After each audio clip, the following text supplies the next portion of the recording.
Hi, welcome to the Riggin Farm YouTube channel. My name's Nick, And I'm Ashley. and we're going to tell you a little bit about why we're starting a farm. We'll go ahead and start off by telling you a little bit about our backgrounds. I'm a culinary school graduate, and I've been in restaurant and retail management for almost 20 years and have been working in customer-facing jobs for about 23. I've always been very passionate about food, and that's actually one of the things that brought the two of us together. I joined the Air Force straight out of high school, and after serving, I continued my career in healthcare. I took a break for a little while where I did cake decorating, which I thoroughly loved, but felt that my calling was in healthcare, so I resumed working in the healthcare industry. I have also always been very passionate about food, mostly eating it. So of course I fell in love with a man who has a culinary background. I moved in with Ashley about a year and a half ago, and shortly after being here, she suggested that we get some chickens for the backyard. Which he was not super in love with the idea. But I wanted to be the supportive partner, and we picked some out, we ordered them, I got everything set up, and we got these little chickens. My father was in town visiting from North Carolina, and he commandeered somehow some materials to build us a chicken coop, which he graciously did for us. And that chicken coop is still where they sleep every single night. We got them in October of 2019, and it was pretty cold outside, and they were baby chickens, so we kept them inside under a heat lamp until they were fully feathered. I would come home from work really stressed out and just didn't want to deal with anybody, and I'd lock myself in the room with those little chickens, and I'd bring some vegetable or fruit scraps with me and feed them a little snack, and I would just sit there and watch them, and it was very therapeutic. I had no idea how much I would be in love with these little chickens. A few weeks later, I got Ashley a cheese making kit, and we were doing some research on different recipes and processes, and realized that raw milk would have been a great choice to make cheese, but unfortunately here in the state of Georgia, it is against the law to purchase or sell raw milk for human consumption. So that's when we were like, we should just get some goats. We could get our own milk. It would be so much easier just to get goats and raise them and milk them than it would be to find a place that had milk. But honey, you can't have goats in the city limits. Before I moved in with Ashley, we had discussed that we would probably save up our money and buy a new home that we could call ours. After getting the chickens and having discussions about goats, we decided we probably need to get a little bit of acreage. We're talking maybe 4 to 5 acres. That seemed like that'd be pretty reasonable to have chickens and goats and have a good sized garden. And we talked to our real estate agent and told him what we wanted, told him our housing requirements. We started looking around at homes with 4 to 5 acres of property, and we needed a house that was big enough for our family, and we also needed a decent sized kitchen since we spent a lot of time in there.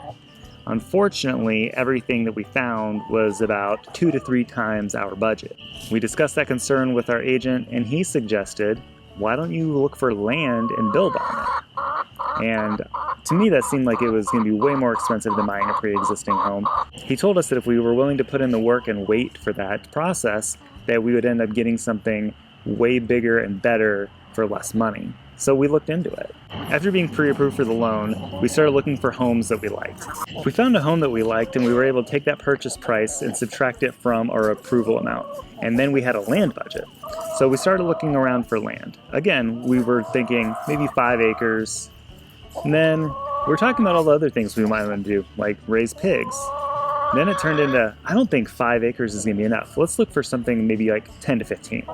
Then we were talking about how it would be really great to have a pond on the property, maybe get some dairy cows, some beef cattle. So we realized that 15 acres wasn't enough either. We did find a property that was about 40 acres, but it was a little bit out of our budget, and the land we didn't really think would work for what we wanted. So Ashley found a piece of property that was literally across the street that was just under 25 acres. And we took a look at it. We really liked what we saw, so we put in an offer. Fast forward almost a year later, and here we are today.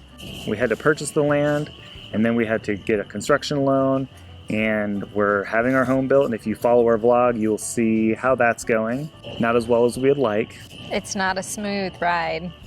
Not at all. There's a lot of work involved, but I know in the end it'll be well worth it. Starting this journey was very exciting, but I was listening to a lot of things about chickens and goats and livestock and all of these different things, and none of it really spoke to me as far as where my place was on the farm other than living there. So we started discussing other options of what would be my passion, what was my thing that I really wanted to do. And I've always really been into growing fresh food and growing flowers. We had thrown around the idea of growing produce for market. We started last year. We had signed up for the farmers market here in our local town and really wanted to get into selling things, get our name out there. Then COVID happened. I started working crazy hours at the hospital and was not able to make that dream into a reality.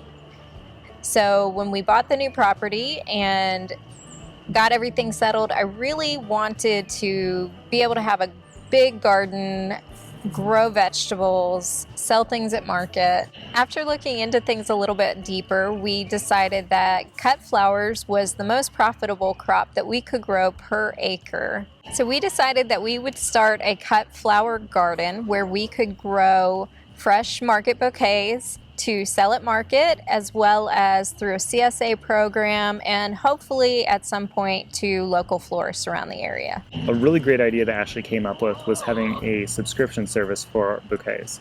We would be able to deliver to our local customers fresh bouquet weekly, bi-weekly, or monthly throughout the growing season. If that's something you're interested in, please comment below and let us know. If you're in the North Georgia area, we would love to have you as a customer.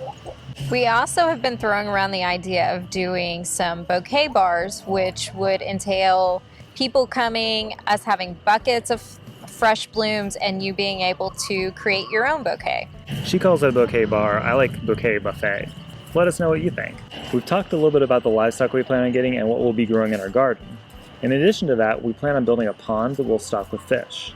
We'll also get ducks that will be used for both egg production and meat. And we've ordered some honeybees that we should be getting in the next month and a half, 2 months, that we'll set up near our garden, so they'll help pollinate as well as produce honey for us. One of the most appealing aspects of living on a farm is the fact that we have 4 kids, and we really want to be able to teach them the responsibility that comes with working hard. We both had great examples as far as work ethic from our parents, and we want to be able to pass that on to our children for the future. We really want to give our kids the opportunity to be able to unplug.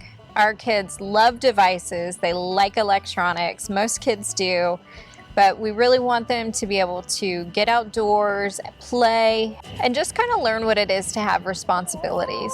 Another reason we're starting a farm is that we want to have jobs that we truly love and are passionate about. I've really enjoyed some of the jobs I've had in the past, but sometimes it's very difficult to work for somebody else who has a different perspective or outlook on how things should be done.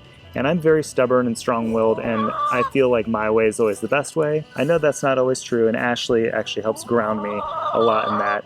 But with her, it's a lot different than having a boss because we actually respect each other. We can have open and honest dialogue and actually come to a really good conclusion where it's not so much as a compromise but a collaboration. And that's what I love about working with Ashley so much. And I know that she's going to be an amazing business partner through the long haul.